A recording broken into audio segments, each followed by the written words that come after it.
Bienvenue à tous sur Afrique Sport pour ce 13h du mercredi 1er juin 2022 que nous entamons avec la CAF.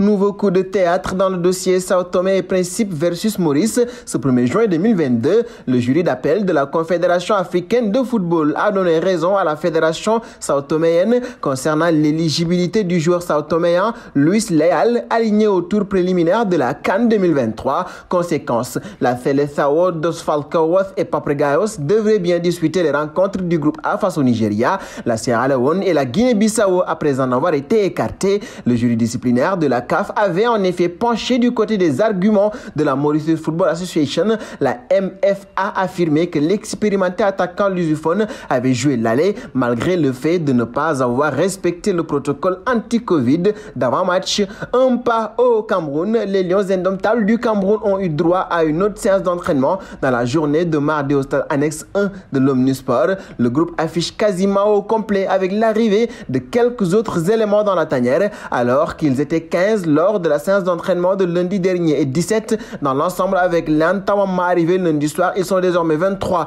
dans la tanière des Lions indomptables ce mercredi. André Frank Zambo Anguissa, Georges Kevin Nkoudou, Koundé Malong et Olivier Mbaïdo ont participé à la séance d'entraînement de mardi avec les 17 autres. Eric Maxime Choupo-Moting et Faye Collins, arrivés un peu plus tard, n'ont pas pu être à la disposition du staff technique des Lions indomptables. Et nous parlons du dossier Sadio Mané. Bien que le Bayern de Munich semble mener la danse dans la course à la signature de Sadio Mané, il ne faudrait pas s'attendre à une opération aisée pour le champion d'Allemagne. D'une part en raison des attentes économiques de Liverpool pour le transfert du Sénégalais, mais également parce que le PSG préparerait son offensive. D'après les informations du journaliste Dekrem Konour, le Bayern de Munich travaillerait toujours autant sur le recrutement de Sadio Mané et serait même en discussion avancée du côté du Paris Saint-Germain. Une offre de transfert de 30 millions d'euros serait en préparation par Nasser El Khelaïfi pour convaincre Liverpool de céder son ailier sénégalais. Cependant, comme The Athletic l'a souligné, cette proposition ne devrait pas faire satisfaire Liverpool, prêt à ne pas lâcher Mané que pour 50 millions d'euros. Partons en Italie. L'AC Milan change de propriétaire.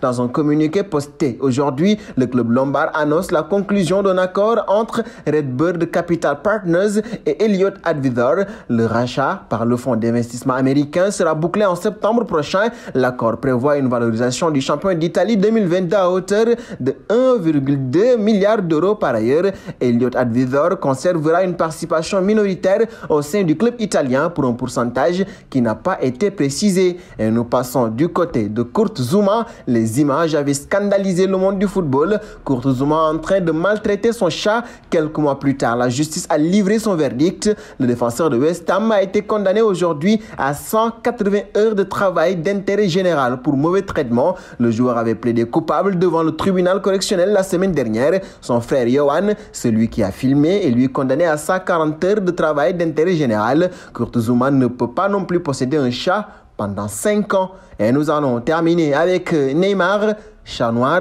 Le numéro 10 du PSG du Brésil a dû quitter ses partenaires aujourd'hui après s'être fait mal au pied droit lors d'une opposition en entraînement suite à un duel avec Danilo et Léo Ortiz. Neymar s'est immédiatement plaint d'une douleur au pied droit, celui qu'il s'est gravement blessé en 2018 et 2019. Dans la foulée, le numéro 10 a été soigné par le médecin de la Seleção, Rodrigo Lasmar, et a montré qu'il souffrait beaucoup, comme rapporté par les médias brésiliens présents sur place. Neymar est ensuite parti en boitant et n'est plus revenu sur le terrain. Et nous arrivons au terme de ce 13h. On vous donne rendez-vous demain pour un nouveau point autour de l'actualité. Vivez le sport avec Afrique Sport.